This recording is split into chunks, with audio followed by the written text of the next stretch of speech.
My name is Michael Bussee, and I'm one of the original founders of Exodus International, and now one of its most vocal critics.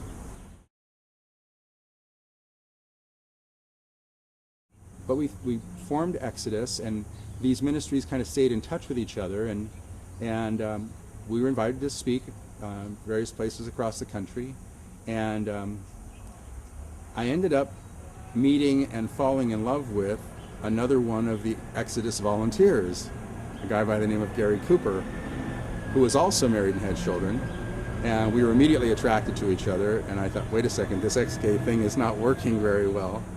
And but we couldn't come out to each other about our feelings, and he and I traveled as ex-gays and former homosexuals, kind of like they did today here in Coachella Valley, until the internal tension just got to be so bad that we couldn't keep it up. We couldn't keep saying we were ex-gay because we both realized we had fallen in love with each other. And so we decided that we really had a responsibility to stop calling ourselves ex-gay and to leave the ministry. And we did that in 1979. How did that, I'm sure that was very painful as far as... It was extremely painful. Yeah, it was extremely painful to leave because we were both, Gary had 3 children by the time and was married, loved his wife. I had my daughter. She was only 3 years old at the time. Loved my wife, loved my daughter, and we knew what that meant. We would have to leave the church. We would be rejected by the church. We lost all of our friends. All of the church was our support group. We lost basically everybody. My sister called me and said that she was going to pray that God would make me miserable for the rest of my life. So Gary and I decided, okay, we don't want anyone more with the church. We're just going to move in together. And we held a commitment ceremony. We exchanged rings, had our own sort of wedding ceremony. And he and I just lived quietly and stayed out of the whole ex-gay controversy for basically until 1990, 1991, when we felt really compelled to speak out and start talking about what we knew to be true about the reparative therapy movement. What was the catalyst for that, for you speaking out?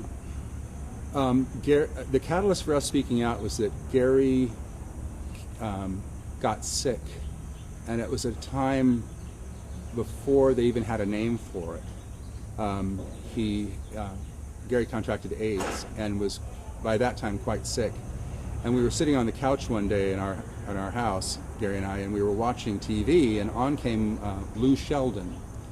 And Lou Sheldon is head of the Traditional Family Values Coalition, real right-wing, anti-gay hate monger, in my opinion, with a real, anti-gay political agenda. And the people interviewing Lou Sheldon said, well, if you're against homosexuality and you think they can change, can you direct us to some organization that's successful in changing them? And he said, oh yes, there's this tremendously successful organization called Exodus. And Gary turned and looked at me and he said, can we stay silent now? Shouldn't we say something? And I said, are you ready to say something? And I think because he realized he was dying, he felt a responsibility. We both did. So we called up a friend of ours, and he put together an attorney, and he put together a very small news conference, and we just came out as ex-gays, said that we didn't think the reparative therapy movement worked, that it actually hurt people. And we thought that would be the end of it. We didn't realize that by having that little news conference, it would hit the wires, and we started getting calls from all over the country. The Advocate called us, and Montel Williams and Joan Rivers Show, and all of these programs started calling us, wanting us to debate people from the ex-gay movement and to tell our stories. And so we started doing that. And we did that until Gary's death in 1991. We were interviewed for a film that came out, an expose. It was a documentary film on the ex-gay movement called One Nation Under God, that interviewed people from both sides, but definitely took a anti-reparative therapy position. And I think it deeply embarrassed Exodus, and it angered them quite a bit that Gary and I were speaking out. And they tried to discredit us and say, well, Gary and Mike didn't help start Exodus, and they're lying about their roles, and they probably weren't faithful to each other during their relationship. They probably cheated on each other. Otherwise, how did Gary get AIDS? And all sorts of hateful stuff. So I just decided I don't want anything to do with them. And since 1991, I've been pretty much silent about the whole thing.